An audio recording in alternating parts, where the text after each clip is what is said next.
Alright, peace and greetings, YouTubers.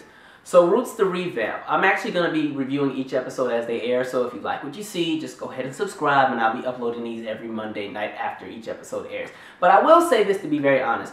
You know, events like this, something like Roots, it's something that really tests your mental strength and your mental health, because it's hard to sit through episodes and programs and specials like this because it just digs deep into your emotional pills and it just really has you like pissed off. So I don't know how I'm gonna be at work tomorrow. I've already texted my 2 white friends and just let them know that I might be on the edge, because after watching stuff like Roots and Mississippi Burnings and all them stuff, you'd be at work like, what? Hey Michael, what? Damn. You're just not in the mood for it. So we'll see how I am at work this week. But anyway, I purposely am not watching this for the sake of entertainment portion, but I'm also watching this because I feel like it's something that I should be doing. It's something that kind of connects and connects a few more dots within my own history. Now, I've already seen the original Roots. I remember my family, we had the whole DVD set. We watched it as a family when I was little, and I watched it in middle school until somebody's parent got upset and complained, or so then they like, never mind, y'all can't watch it. So we had only got through the second episode, but fortunately my parents had a DVD thing. We watched the whole set back in the day. So I'm very familiar with the original, and it's kind of interesting to kind of compare and contrast the original with the new version. But overall, I feel like I'm watching this because, like I've said in many of my videos, the experience of anybody within the diaspora, meaning anybody of African descent that is the descendant of slavery, your existence is like a puzzle with a million different pieces that you're trying to put together to make your entire existence make sense.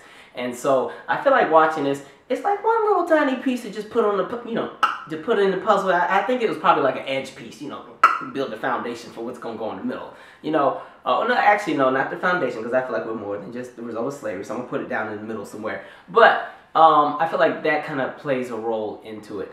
But overall, I like that they are revamping this. Originally, I was like, why are they revamping Roots? Like, Roots is something that doesn't need to be remade. It's kind of like the color purple. The original is just so good that it transcends generations, and you can still get the same message and still feel the same effects and everything without them having to remake it so it can fit within your lane of how you see things through your spectrum of what you consider entertainment in 2016. But, you know what? After a minute, I was like, honestly, I think this is needed, because clearly the kids need the history lessons. I don't know what they're teaching the kids in school today, but I noticed that when it comes to history and anything regarding the experience of Black Americans, the experience of those who are of African descent, a lot of the more gruesome elements of our history are being taken out of history books, and it's more so being put into a cookie-cutter Sesame Street. Everything is just happy. We'll talk about slavery for 1 page, but we're going to spend the next 10 pages talking about how Barack Obama's president, and how Oprah had a network, and how Michael Jackson sold all these records, and how Serena Williams is the best tennis player in the world, and y'all just have to get over it. Like, stuff like that. And I think that's beautiful, but at the end of the day, in order for history to make sense, you have to tell all the elements of it. So you can't try to rechange the history books to make yourself look a little bit better, or to take away accountability for things that you may benefit from, if you know what I mean. But anyway, so getting to the actual episode, what I like about this version is that they've kind of tackled a few things that weren't really mentioned in the original version of Roots, and they've also, they're still expounding on what's already been originally done, but they kind of just made it fit for today. And one thing that I really liked is I like that they talked about Timbuktu in the beginning, as far as Kunta Kinte wanted to go to college in Timbuktu, because a lot of people really don't believe that Africa has Africa has the very first universities within the world. People do not really believe that. So you talk about Luxor or Timbuktu, start getting mad, because they just really want to believe that, Africans were just living in huts and caves forever, and if it wasn't for the Europeans and the Americans coming and snatching us up, we'd still be there. That's really the mentality that a lot of people have. So I was so glad that they brought that up. And now, what I would have loved to hear is if they started talking about how people coming from South Asia and Europe were actually coming along to the continent to actually study, especially over there in Kemet and everything else. That would have been great, but that's cool. And I also like that in the beginning they talked about how a lot of Africans did sell other Africans into slavery, but they didn't talk about it in the context that people try to use it in. Because anytime you start talking about slavery, people are quick to say, oh, the Africans sold each other into slavery. Why are you yelling at me about it? I'm like, hold and pause.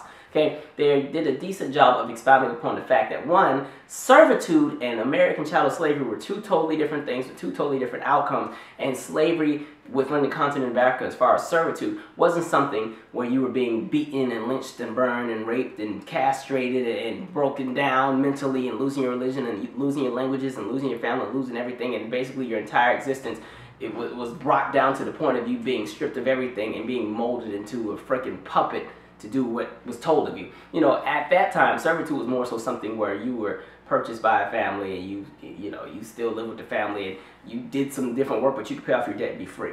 Or, you know, it wasn't something that was as gruesome as what American chattel slavery was. Like, that was something unheard of. Nobody knew it would get to that certain extent. And I like that they talked about how a lot of people who were selling people were basically manipulated into believing that what they were doing was not to the extent of what it would really be. And I wish they would have talked about the fact that a lot of people who also sold people to slavery also really didn't have a choice. It was like, either you're going to do this or you're going to die, and we're going to take your family. So it's like, okay, let me tell you about these neighbors down the street that won't mind getting on the ship. I can go ahead and get them for you if you need. So, you know, I like that they talked about that. The cast is excellent, by the way, too. I love the casting. Everybody is doing an excellent job within their roles. And there's just so many things to talk about when we talk about something like Roots. Like, you can really dive deep into a lot of the story because there's so many things that are so symbolic, and it just makes you think about a lot of things. And I really also hope that they're airing this overseas. I really hope a lot of people, like, especially in Africa, are also watching this, because a lot of people sometimes feel disconnected and they feel that, you know, American slavery is only black history. But to be very honest, you know, if you're living in Ghana, if you're living in the Gambia or Senegal or Togo or Benin or Burkina Faso or Cameroon or Gabon, like, I feel like this is an element of your history as well. And the reason I say that is the Berlin Conference of 1884 would have never happened had in my opinion, had American chattel slavery not taken place. Like, basically, if you're not familiar with what the Berlin Conference of 1884 is, that's basically when the United States, Portugal, Spain, France, Germany, Italy, Belgium, I think I said Britain already. That's when they decided, hey, we're just going to go and we're going to just take the whole continent of Africa and divide it into different countries, and we're going to colonize all of them and we'll just take over. And in my opinion, that would have not been able to happen had the wealth accumulated from American chattel slavery did not happen. And I'm not talking about just in North America, but the entire Western Hemisphere. You know, the money garnered from all of the wealth accumulated from, you know, the 12.5 million slaves that were, you know, brought over there, that was money that helped to boost the economies of all those countries I named, including the United States, which made them superpowers at the time and put them in a position where they could go and take over an entire continent. So I feel like this is a part of your history just like it's mine if you're over, you know, my friends across the water, my distant cousins. So, I hope that's kind of airing. It's kind of messed up that the major networks are not airing this, and it's more so on like the History Channel and Lifetime, but that's cool, you know, that's fine. Kudos to Lifetime and History Channel and all that. But there's just so many things that I think are so symbolic within this specific episode. One thing I was thinking about was the ship scene, and in the ship scene, it was a little bit shorter than in the original Roots, and I think that's because I think this series is only like 4 episodes as opposed to the 5 or 6 that was in the original one. So they have to kind of condense and squeeze things a bit. So I felt like they almost rushed some of the ship scenes because I feel like you needed to put emphasis on the ride there and how much of a mental breakdown that had to be to experience. I like that they wrote down 87 days later, like showing that they were on a ship for 87 days, and this is just some of the things that they had to deal with for 87 days. But you know, in the original, it really showcased how Kunta was kind of flipping out because there was so many, like, he was laying by so many dead people and everything like that. And they show it in this one, but it's more so they got straight to the determination part as far as let's get ready to fight back. But I think it's just crazy how when you think about how much people had to actually deal with, because I think when we talk about slavery, when you talk about the experience of a slave, there's 2 experiences that I think you could do a lot of research on. One, the experience of somebody who was free and then enslaved. And I think this episode is doing a great job of capturing just the mental state of what that has to be like, and then comparing it to someone who was most likely born into slavery. So your mindsets are a little bit different. You're still pissed off and miserable and everything sucks, but just imagine what it's like to be able to come and go as you please, and you get snatched up, you're put on a ship, and then you're brought to the Americas, and now you're forced to live in this new life that you didn't actually be a part of. So when Kunta Kinte was breaking free and running, I was in my head like, well, where is he actually going? And that's the thing about, like, where is he planning to go? Like, he doesn't even realize or know where he's at. He wouldn't even know how to get back home if he had that opportunity, and that's the part that makes it sad. You're like, dang, they just did a number on us. And then when you get to that, when you talk about somebody who's originally free and ends up being a slave, it's like, what is that experience like when you finally just mentally accept that, you know what, this is probably just my new reality, I just have to accept it? Because if you've seen the original, which, Kunta, not to spoil it, if you don't want to hear this part, just mute it for like the next 30 seconds. But Kunta, he tries to run away again, and then he's like, F it, I'm just gonna stay. And that's when they get the foot cut off. And then, he has Kizzy, and, he lives a life and dies on that plantation. And y'all can unpause now. I don't know how you'd be able to hear that if it was on mute, but yeah, maybe I'll put a little annotation thing or something there. But, what is that like to finally just mentally accept that the life that I once knew, I'm just never gonna get back, and this is my new normal? Like, I don't know if there's been a way to capture that essence on film yet and really just expound upon what that has to be like. A lot of us can only imagine because we've never been there. We're only gonna get, what's written in the history books and what's been told through the fables through our family and our ancestors. But man, that has to be something that's just so mentally draining. And I think Fiddler, who, that's Forrest Whitaker's character, I think Fiddler's almost symbolic of that character. I never knew Fiddler's full background, but from what I understand, I believe he was actually born into the plantation. So his experience is a little bit different because he was already born into slavery. So he sees things a little bit different, but he still recognizes, where he comes from and everything like that. But it's just interesting to see the contrast of how they both see the world. And to be honest, I honestly believe that, like, when Fiddler was playing, basically playing, what was that, the violin or the fiddle? I guess the fiddle, duh, Fiddler. When he was playing the fiddle, like, I feel like he already knew that Kunta was gonna get caught within the day. Like, he just knew, but he was like, I'm gonna just go ahead and play. He's gonna have to just learn the hard way. I'm gonna go ahead and play. And it was like, even though the song that was being played, it was just so somber and just like, dang, it just digs into your emotions because you know what's gonna happen. Like, dang. And I think that's what this episode also does a great job of doing, is showing the power structure and how mentally broken Kunta Kinte is at this point. Like, how pressed the slave owners were to really break him down. Like, especially the scene, this always gets me, because even in the original, when he gets caught and they bring him back and they're trying to make him acknowledge that he is no longer Kunta Kinte, he is Toby. Let me just tell you, Kunta is stronger than me, because I would have just saw the whip. I'm like, okay, I'm Toby. You don't even got to hit me. Toby, how you want me to spell it? I can spell with a Y, I can spell with an I-E, I can do 2 E's, I can, how you want me to do it? I can put some silent letters up in there. You wouldn't have had to hit me. Now, I'm still going to be Kunta Kinte, but, but for the sake of my back and the skin that's left on my back, I'll just go ahead and be Toby for the moment, and then I'll talk my trash as soon as they let me go back to my quarters. But that has to be such a mental breakdown, you know what I mean? Just to really break somebody down mentally, because that is some strength there. Because after that first hit, I'm like, okay, yeah, I'm not built for this. I'm Toby. What else you need from me? But like that scene, what I noticed also, like in the first one, they didn't show the kind of whip that they used. They just showed you whipping them. But on this one, they had like some extra little hooks and stuff. It was like kind of like, I guess, the thorn cross they put on Jesus' head in the Bible. They had some little hooks and stuff on the side.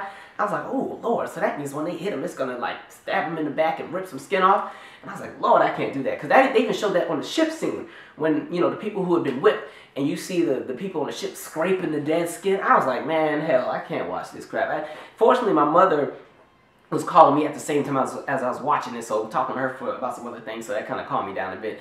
But, man, I think this is it's off to a great start. There's just so much symbolism. And even, what's her name, Elizabeth? I think that's her name, the wife with her punk self, just showing how even the white women at that time were dangerous, especially towards the women and children. I haven't got that far yet, but like, when you look at the role, and feminists, don't sit here and try to fight me because it's in the history books, it's just the way things were at the time. But when you look at the role of white women during that time period, they didn't have much of a voice, and they didn't have much power, but when it came to the plantation If they had any power over anybody, that power was over the enslaved people, because they didn't have it over their husbands. They didn't really get to call shots on a lot of things. But you know what? The slaves, they could get everything they wanted out of the slaves. So the slaves really caught it, especially the women and the children, mainly because a lot of them envied, you know, the children, because a lot of the children were the result of affairs. We're not even going to say affairs, because I feel like the slaves were not asking for it, but the result of rape.